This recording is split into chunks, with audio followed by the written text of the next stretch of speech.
city apart from El Hazar seems unglidable. Apart from that, certain teams loves to go towards the area of Torre Humada and Campo Militar Tier Bronca. That is where you will have to take all these Mirados and these buggy in all these situations. But you have to make sure that you need to pay respect to the zone 2, because if you make a late rotation in these type of circle terrains, there are a lot of team that will be gatekeeping the situation, and also provided that terrain offers you a lot of obstacles. Well, well, well. Oh, yes, that is all true indeed. But for now, again, these teams are going to be playing the very first Miramar map against each other. And of course, that is where we shall have to see if any team can, well, get the same kind of gameplay that was showcased from Quantum Rage in the previous game, right? I mean, with 11 eliminations and quite a lot of placement points working as well, with the chicken dinner working in the favor. We shall have to see what team is going to be able to catch up to that sort of a lead from the side of Quantum Rage that we saw in the first game. On the other front, as we move on through, this is an interesting zone being created. Now, we could very well see the Hacienda del Patron sort of a region zone drop that we mostly see, but I would love for this to go all the way up north towards that oasis. And yeah, that would be an X factor if the zone plays something like that. Oh, definitely. As you just mentioned, northern side completely jam-packed by a lot of team. I see a big split coming in from the sides of 3x Esports. The team that is in the purple marker, that is pretty much a fanned-out approach. Some players onto the western side of the ridge that is present on the eastern side of El Pozo. One player close to where Monto Nuevo City is there. One to where we have Power Grid, and one to where we have on the western side of Graveyard. I really don't know how is that going to be helping them. But as you just mentioned, as we just talked about 3x, we have them on the screen. Cronus, close to where we have the area of Montenegro. Absolutely, mate. But 3x, as we did talk about it, they're going to be introduced right here with a very an unknown approach, is what I would say, because the panned out play that they're showcasing right here, this is going to be a lot of trouble for them, and they need to get together real quick and soon. Otherwise, yeah, they can be dropped like flies from the opponent teams. Ah, definitely. And as we talk about the fights that is already breaking up, PFG going up against Magnus Esports. Trade knock has been already made and finish has been secured by Mom too. VSS coming up into the action. I guess that's the early, just the predicament loot where the team are just constricting upon into it.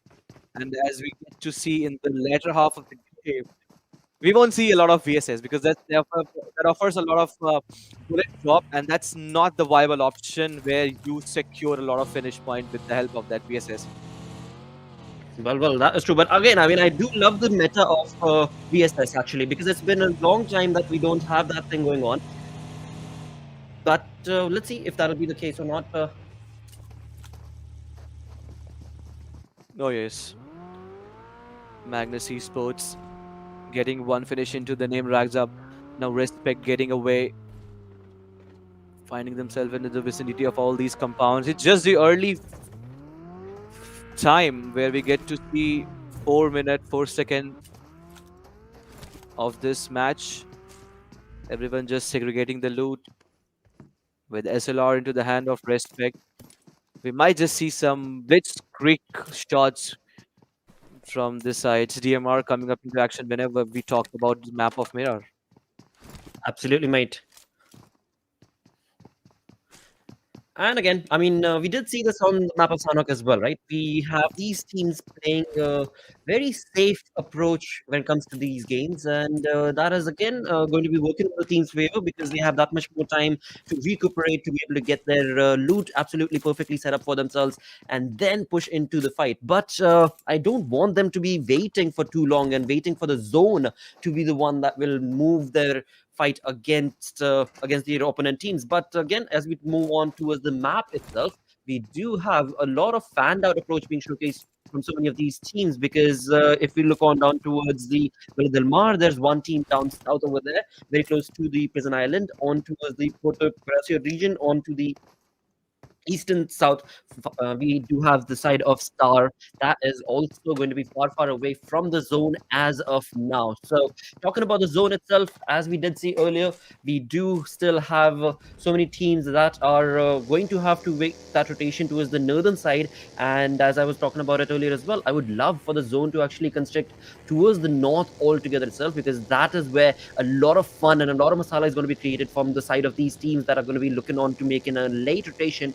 But we shall see, because again, being the map of Miramar, it is going to be a slow, low-key affair Oh as yeah. of now. Definitely, completely agreeing with you. The point as you just mentioned, and there is no hard shift this time. Complete sort of circle that's stricted around big cities like El Pozo. Now 52x Rage. They just will find no team in the vicinity till El Pozo, till the downside of Crittafield, till the downside of water treatment. But in the meanwhile, we have EV, the team EV in the center lines making a quick rotation. And from the western side, eastern side, we have X Generation and Team Star also making a move. From northern side, it will be Quantum Rage that will be finding themselves in a very good position. Apart from that, we just might expect some fight here or there onto the southern side around the areas of Chumasura. As soon as we get to see them, we have Team Corti on the screens with the Bulburi Cody Khan destroy gravity just making a move. Would love to see how Freestyle plays this game and if we have any contestation between Team Corti and Freestyle. Oh, yes, that is going to be true, mate. That is going to be fun, fun fight. But along with all of that, as we move on through from one team to the next, we can definitely talk about, of course, the meta of this map, where indeed the guns themselves, we do have Mini 14, the one that is utilized quite a lot from these players, because well, again, you do need that sort of an action Hmm. packed approach from the side of the teams. And of course, as of now, we're looking at Team Qwerty's player Gravity trying to get some information against the opponent teams, and that is again going to be the approach from quite a lot of these teams, because in the initial, like, 10-12 minutes of the map of Miramar, we hardly see fights, right? I mean, most of the Yeah. times the teams are just trying to get their loot segregated, they are making those rotations, and after that, for 12-14 minute marker is where we actually jump into the fights themselves, along with the zone constricting onto itself. But talking about the zones themselves, as of now, we're moving on along with X Generation, who are finding themselves at the edge of the zone. And of course, we can see the Blues that have caught up to a few of their teammates, but overall, they're looking in a pretty decent situation, because they've got the buggies in their control. So that means the vehicle is definitely going to be able to help them transverse away from the blue zone and get into the comfort.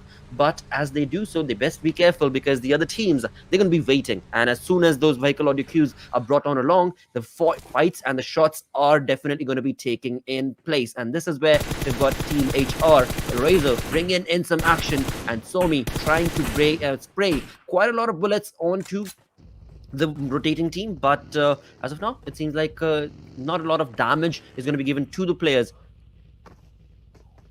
Oh, yeah. Just the 8 minutes and 34 seconds onto the clock, and we still have everyone apart from one left in the lobby. As you just mentioned, a low-key small slow start for each and every team, and this is a good positioning. This is a Right? definitely good Yeah. position for Team HR. The heights that are acquired, if you remember, there is one team in this South Asian region, we have DRS. They love to hold all these areas. I guess this is the area where we have the western side of Crittafield, and there we have it. That's the exact thing. El Pozo, if you come out of El Pozo, you have an extended ridge from HR to R3G. You have 8 different players spread out in a position that if any team, if any player comes out in the open, you have a huge advantage for yourself to take them down. And as soon as the circle made a shift onto the western side, they are in the dead smack center. Look at the positioning of all these teams that are in dead smack center. And then we have Team TUF making a late entry onto the western side. Certain teams must be finding themselves in a position where they need to take a fight onto the eastern side. I'm talking about NB and X Generation. Apart from that, we are getting to see a bit of cluster developing onto the northern side of Montenegro, because everyone is wanting that ridge that is now being held by R3G and Team HR. Absolutely. On the other side, I do want to bring the viewers' attention towards the eastern front on the map right here, where we did have three teams. I mean, Star was the limelight over there because that team did get a lot of knocks and eliminations in the previous game. But along with that, there were three teams that are making that eastern rotation to get into the zone. And pretty soon, I'm anticipating a fight breaking down between these three teams that are making that eastern front rotation. On the other side, we were just getting introduced to X Generation and their play. Well, previous game also, this was the team that held on the fort against the players of TWG and were Oh able no. to move on along towards the decent gameplay on the map of Sandhawk. So this time around, we'll have to also keep an eye out towards this game, this team, because they, like I said, I mean, they held their fort pretty neatly against the domination that was being showcased from the side of TWG. But overall, we still need to see a lot of elimination points racking up in this team X Generation's favor. On the other front, talking about eliminations, we've got Magnus Esports, who seem to have caught up to the side of TUF, and it seems the nade parade from the side of Adil is going to be bringing in a little bit of damage towards the players of TUF, but TUF are looking comfortable and confident as they try and take on the fight to the face of Magnus. Oh yes, they are taking up the fight. They need to take the fight because last match they played in the game of Sanhok, just the 1 point is what they were able to secure. But Respect with Right. the on-point grenade takes down Virus, and this was just the opening. We might get to see some certain flanks that can be created from the sides of Magnus Esports, but Respect with that top angle, pretty much unaware from the sides of Team TUF. Respect have also got a lot of hit onto his body. He's finding himself in a position where he has all the information. Smokes have been deployed from the sides of TUF. We can get to see two smokes, but still no flank being created apart from what we get to see from Respects and TUF. The call has been made that we need to retreat because we are being stuck in this situation. But I guess as soon as Caro gets onto the left-hand side, he sees the head of the player. He is Mhm. using that free eye button, and he is finding the players on the backhand side. But it seems like there's other uninvited neighbor as we get to see freestyles coming up in all these fights, and Magnus Esports, they will just steal away all these finish points into the name. Well, on the other far away is going to be the side of Freestyle, as you were so perfectly mentioning, trying to chime in along into that fight as well. And Magnus Esports right now is in a little bit of a damage control situation because the third party situation from the side of FS have taken this fight in favor of TUF, where they did lose one of the players, that's going to be Joker Sir, but eventually the three players who were looking a few minutes ago not too good, they are going to be able to walk out of that position. So a GG play being showcased thanks to Freestyle jumping in to avenge those knocks that were brought on towards TUF. But I have to admit, I mean, TUF, we've seen these players play together for a long time. I mean, Virus, Abdullah, Thor, the synergy amongst them is pretty neat. But the previous game, the way they were brought on down just 1 point, this team is not looking dominating and strong. Oh I'm not yeah. entirely sure what exactly is missing in this entire concoction that they've created for themselves in terms of the synergy. But of course, that is just very early anticipation from my side. We can definitely see a comeback story from their side, and I think I spoke too soon. Oh yes, Thor they will definitely all did. by himself. I mean, how do you go on to take a fight like that? And look at that. On the other front, the two players from the side of Abdullah. This is not the TUF that we know. And well, with that being said, TUF getting eliminated on the 16th spot. Magnus getting a lot of elimination points. Of course, they did lose one of their players, Joker Sir, but they have 4 defeat points confirmed for themselves. Oh yes, they definitely do have. With now for VTFD on our TV screen, we have Wenless getting up all these fights. So just imagine how many teams, how many players just came into all these fights. We had Magnus, we had TUF, then we had a backstab approach coming in from the sides of Freestyles, and now it's TFD. 4 teams indulged into the fight, and then we have onto the northern side 52x Raid just struggling to make a move into the zone. And far away, Quantum Rage, they have been taken down. It's JD that has been knocked down. I guess he needs to be revived, but again, one more clean fight goes into the name as now Smokes has been deployed. And onto the northern side, the fight is just going on and on. As soon as JD realizes there is someone on the backhand side, it's no other than Money from the sides of Quraish Esports. He deploys a smoke and quickly patches himself up. Well, for now, we of course do have the team that was looking really phenomenal in the previous game. That is in the name of course, Quantum Rage. As of now, they've been able to get two confirmed elimination points for themselves, and now they take the fight to the face of 52X Rage. And in that doing so, it is going to be a lot of troublesome situation that 52X Rage are going to have to face. But Quantum Rage are out in the open, so they better be careful because the 52X Rage team, one thing working in that team's favor is going to be the compounds that they are holding. So that is going to be their defense approach. But in all of this, the zone is going to be moving away from these teams as they are right now taking the fight against each other at the edge of the zone. And in the kill feed, we do have TFD taking a fight against Magnus, but it seems like Magnus is there just dominating from one Mhm. fight to the next.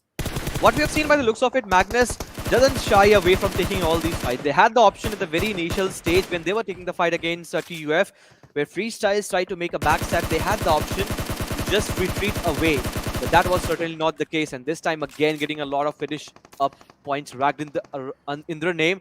And then we have 340 meters away, all these fights happening with Regicide going all berserk against TMW. It's insane going down. The cover fire has just come in at the very right point. But from far away, it's Volt Trucks just trying to give a proper and an ample amount of cover fire. But I guess won't be enough to save his teammate as he just blitz away.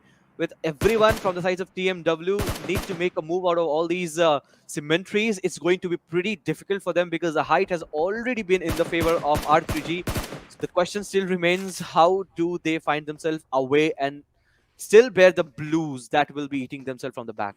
That is true, mate. Because again, you talk about the side of TMJ. This team did not have a good game in the first one, right? TMW, and this game around, they definitely need to change that strategy across. And with that, we've got the zone making another northern shift, and thus pushing so many of these teams to make that rotation from the eastern front. Still got Star leading the chart. Along with that, you've got Envy in the backlines and XG in the between with the green. So quite a lot of teams that are going to be making this rotation. But which team is it going to be that will get into the center? That is going to be StarX. So StarX, a wonderful rotation being showcased from their side, but now we shall have to see if that'll be enough or not. On the southern front, we had FS making a rotation into the zone altogether itself, and it seemed like they were also making an eastern front location from the zone, but we shall have to see if that southeastern front is what FS chooses to enter the zone, or are they going to be just straight lining and gunning it towards them from the south. On the other side, they've got 3X not looking too good because they have gotten themselves against the players of QWERTY, and QWERTY are definitely dominating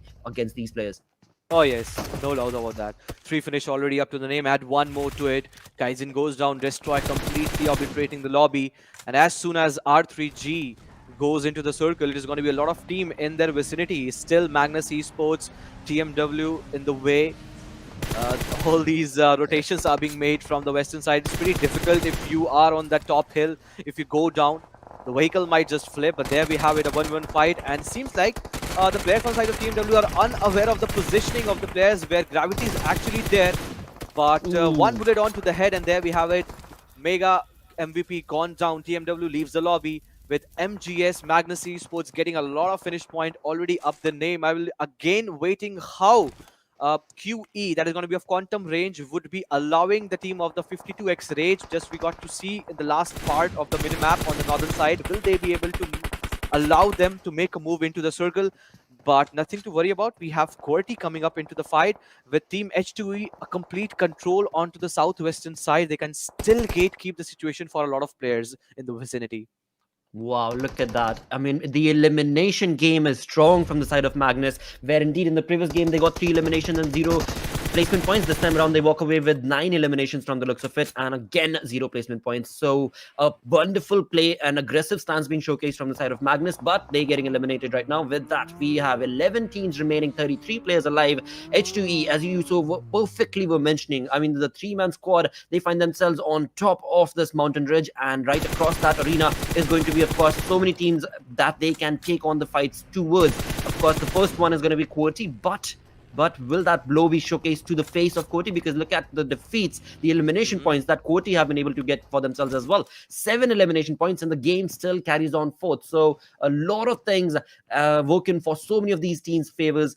But in the end, the zone is where the conversation will be brought down, where in the next 30 seconds, it is going to constrict and move once again. The southern side is where it went, and if you remember, if you pay heed to it, Freestyle have been completely out of all these fights. That means they have all the 4 players intact. They just had one knock secured onto TUF, and that was even secured by Magnus Esports. And they said no to all these fights.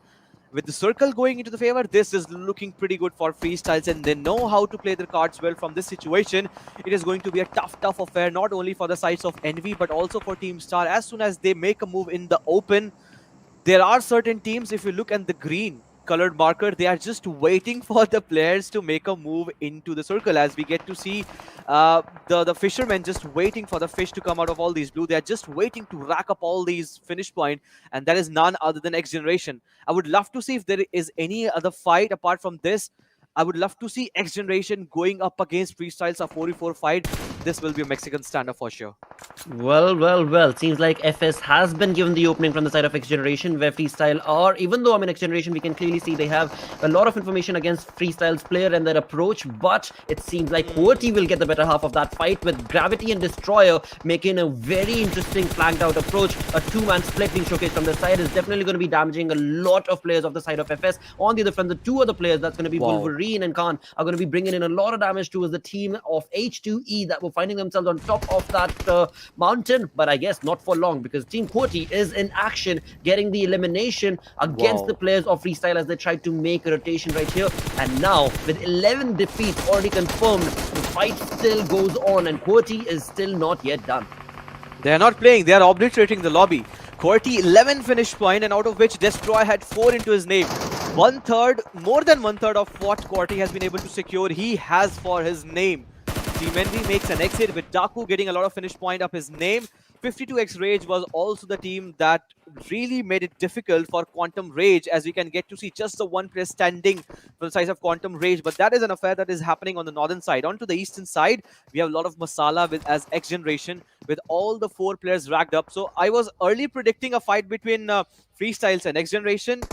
They said no, as QWERTY took down each and everyone from the sides of Freestyle. Now we have everyone from the sides of X Generation, all the 4 players, just making it difficult for Team Star to survive. And there we have it, one more player going down. The team has been completely damn smacked. And on the other side, it's Eevee getting down. JD is looking pretty ferocious at this moment. And in the kill feed, we can get to see it is a sandwich situation where JD is getting a grenade onto the face of Team Star, and from one hand side, it's already X Generation. And in between all these two teams, a complete sandwich has been made for Team Star.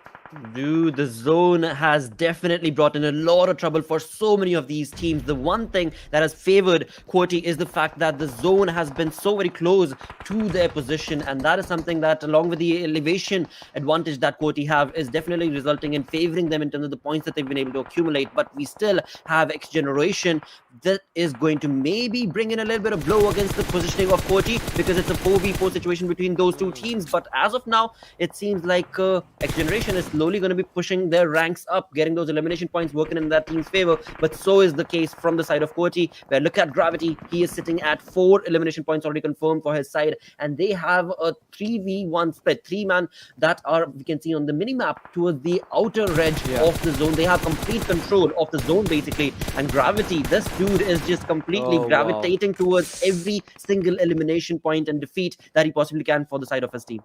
H2 has been completely pinned down by just one lad. It was a 2-2 split until and unless the circle made a 5th shift, and now we are heading towards the 7th shift, and the 3-1 split is completely working out in the favor of Team QWERTY. We can just have a high fragging potential chicken dinner for Team QWERTY, is where they are heading towards. A complete flank created by Wolverine and Gravity, stuck together with Destroy and Khan on the backhand side. There we have it, one more finish point back up to the name. 13 is where they stand, and out of which half has been secured in the name of Destroyer. 7 elimination already onto his name, and we still have a lot of players left in the lobby, with all 4 players standing for QWERTY. 2-2 split, Destroyer and Khan. This is looking absolutely phenomenal for their side. I guess they have the zone control. The winner chicken dinner forecast also goes into the favor. It will just, if QWERTY does any mistake, the chicken dinner just can be snatched away. Apart from that, I don't see any other reason, as now JD goes down. It's all up to the Doc and Psycho. Will they turn off? Do we have enough in the tank left for them? Do we have any twist in the tail? We'll just get to see in a while. Well, the information has been given away, their position has been given away. Psycho tries to take the fight to the face of Team Kohri, but of course, no will be the answer, and the blow is going to be taken to the face of Psycho, where indeed Jaideep has definitely been able to give that revival, but Khan, utilizing that positioning to his advantage, is just going to push on along, get that kill confirmed, and with that, this team walk away with a crazy chicken dinner with the amount of elimination points that they've racked up, 17 total. Team Kohri is on a roll today. That we did see them in the first game as well, looking pretty neat, but now this definitely was not anticipated. Oh, definitely. From 16th minute to what we just ended up, they were everywhere. 2-2 split, 3-1 split. In the meanwhile, the call was being made. An absolute stunning gameplay from the sides of Team Qwerty. And all thanks to the IGL Khan that just made it